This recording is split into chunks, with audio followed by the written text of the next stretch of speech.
মোহতারাম, আমার আব্বা আম্মা অনেক আগেই মারা গিয়েছে।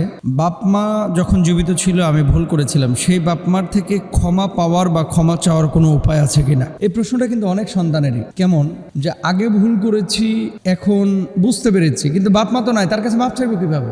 বাংলাদেশ কেন, সারা পৃথিবীতে কোটি কোটি যুবক যুবতী তরুণ তরুণী এই কাজ করেছে যে যখন জীবিত থাকে অনেক অন্যায় অবিচার করেছে বাপ মার সাথে, কিন্তু এখন মারা যাওয়ার পরে ফিল আসছে যে আসলে আরে এই ফিলটা কখন আসে জানেন? এই ফিলটা আসে যখন আপনি নিজে বাবা হন, নিজে যখন মা হন, তখন এই ফিলিং, এই অনুভূতিগুলো আসে, অনুভবগুলো হয়। তো বাপ মা নিজে যখন হয়েছে তখন বুঝতে পেরেছে যে আমি তো অন্যায় করে ফেলেছি, এখন আমার করণীয় কি, আমার বাঁচার কোনো উপায় আছে কিনা। আল্লাহর হাবিব সাল্লাল্লাহু আলাইহি ওয়াসাল্লামের হাদিস থেকে দেখেন, আবু উসাইদ রাদিয়াল্লাহু তাআলা আনহু বলেন, আমরা আল্লাহর রাসূল সাল্লাল্লাহু আলাইহি ওয়াসাল্লামের নিকট উপস্থিত ছিলাম। এক ব্যক্তি জিজ্ঞেস করলো, হে আল্লাহর রাসূল, বাবা মার মৃত্যুর পর তাদের সাথে সদ্য ব্যবহার করার বা সৎ ব্যবহার করার কোনো অবকাশ আছে কি? তিনি বললেন, হ্যাঁ, 4টি উপায়ে নিজ বাবা মার সাথে ভালো আচরণ বা সৎ ব্যবহারের সুযোগ আছে। 1 নাম্বার, আসসালাতু আলাইহিমা, তাদের জন্য দোয়া করা। কাদের জন্য? যে বাপ মার সাথে আপনি অন্যায় করেছেন, এই বাপ মা মারা যাওয়ার পরে সেই বাপ মার জন্য আপনি দোয়া করবেন। এখন কি দোয়া করবেন?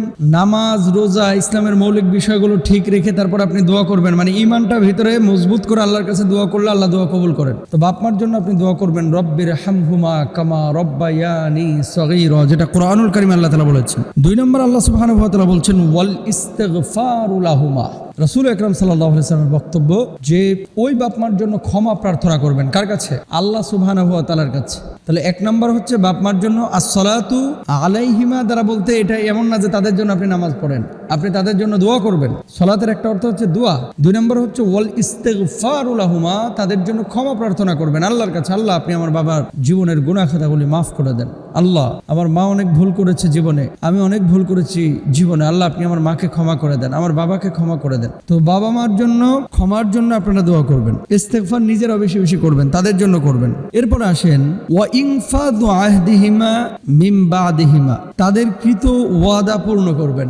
মৃত্যুর আগে কিছু মানুষ ওয়াদা করে যায় নিজের সন্তানের কাছে অথবা প্রতিবেশীর কাছে যে আমি এটা করব, আল্লাহর নামে শপথ করে বলছি আমি এটা করব, সে এটা করবে, উনি এটা করবেন। অনেকে আমরা ইন্ডিকেট করি, কিন্তু বাপ মা যদি কোনো ওয়াদা কারোর কাছে করে যায় যে আমি এটা করব, ওয়াদা প্রতিশ্রুতি দেয়, সেই প্রতিশ্রুতি বাস্তবায়ন যদি বাপ মা করতে না পারে তাহলে আপনি বাপ মার পক্ষ থেকে করবেন। এটা হচ্ছে রাসূল সাল্লাল্লাহু আলাইহি ওয়াসাল্লাম বলেছেন। ওয়াদা করেছিল মসজিদে 10,000 টাকা দেবে, বাপ মারা গিয়েছে, এখন সন্তানের উচিত এই 10,000 টাকা দিয়ে দেওয়া। বাপের স্বপ্ন ছিল যে একটা স্কুল করবে, বাপের স্বপ্ন ছিল একটা মাদ্রাসা করবে, পরে মাহফিলে গিয়ে বাস ওয়াদা করে ফেলছে যে আমি এখানে 10 কাঠা জায়গার উপর একটা মাদ্রাসা করবো। ওয়াদা করেছে, এই ওয়াদাগুলো বাস্তবায়ন করা সন্তানের সামর্থ্য অনুযায়ী। কাউকে সম্পদ দেবে, ওয়াদা করেছে, কাউকে কমিটমেন্ট দিয়েছে, বিভিন্ন উপায় মানে ক্ষেত্রে আমরা ওয়াদা করি না, এরকম। 2 নম্বর গেল।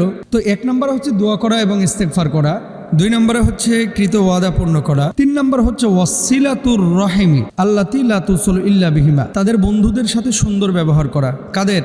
বাপ মার যে বন্ধু বান্ধব জীবিত আছে তাদের সাথে ভালো আচরণ করা, এটা আল্লাহ সুবহানাহু ওয়া তাআলা বলেছেন। রাসূল সাল্লাল্লাহু আলাইহি ওয়াসাল্লাম বলেছেন, সূরা নিসার 36 নম্বর আয়াতেও কিন্তু এই কথাটা আছে, ওয়াল জারিদিল কুরবা ওয়াল জারিল জুনুব ওয়াস-সাহিবি বিল জামবি ওয়া ইবনিস সাবিল, দূরবর্তী নিকটাত্মীয়, তারপরে নিকটবর্তী আত্মীয়, এদের সাথে ভালো আচরণের কথা আল্লাহ তাআলা সূরা নিসার মধ্যেও কিন্তু বলেছেন। তাহলে বাপ মারা যাওয়ার পরে, মা মারা যাওয়ার পরে বাপের ভালো বন্ধু, মায়ের বান্ধবী, এদের খোঁজ খবর নেওয়া, এদের সাথে ভালো আচরণ করা, এগুলো যদি করেন আল্লাহ তাআলা আপনাকে ইনশাআল্লাহ ক্ষমা করে দেবেন। 4 নম্বর ওয়া ইকরামু সাদিকিহিমা, তাদের আত্মীয়দের সাথে সম্পর্ক বজায় রাখা এবং সুন্দর আচরণ করা। আল আদাবুল মুফরাদের মধ্যে বিষয়টি রয়েছে। এবং আব্বাস রাদিয়াল্লাহু তাআলা আনহু থেকে, ইবনে আব্বাস রাদিয়াল্লাহু তাআলা আনহু থেকে বর্ণিত, এক ব্যক্তি বলল, হে আল্লাহর রাসূল, আমার মা মৃত্যুবরণ করেছে, যদি আমি তার পক্ষে সাদাকা করি তাহলে এতে তার কোনো উপকার হবে? আল্লাহর হাবিব সাল্লাল্লাহু আলাইহি ওয়াসাল্লাম বললেন, হ্যাঁ হবে। এরপর লোকটি বলল, আপনাকে সাক্ষী রেখে বলছে আমি একটি ফসলের ক্ষেত তার পক্ষ থেকে সাদাকা করে দিলাম। সুবহানাল্লাহ। তার পক্ষ থেকে কোরবানি করতে পারেন, তার পক্ষ থেকে উমরা হজ করতে পারেন, তার পক্ষ থেকে বড় হজ করতে পারেন, তার যদি কোনো ঋণ থাকে ঋণ পরিশোধ করতে পারেন। আল্লাহ তাআলা এই প্রত্যেকটা মেসেজ তার রূহের কাছে পৌঁছায় দিবেন, ব্যবস্থা করবেন, বুঝতে পারবে হয়তো বা ইনশাআল্লাহ, আর কিয়ামতে তো জানবেই যে আপনি তার জন্য কি করেছেন। তো তাহলে সেক্ষেত্রে বাপের সাথে মায়ের সাথে যে অন্যায় আচরণ করেছিলেন আল্লাহ তাআলা হয়তো বা আপনাকে ক্ষমা করে দিবেন। রাসূল সাল্লাল্লাহু আলাইহি ওয়াসাল্লাম এই দিক নির্দেশনাগুলো দিয়েছে। আল্লাহ তাআলা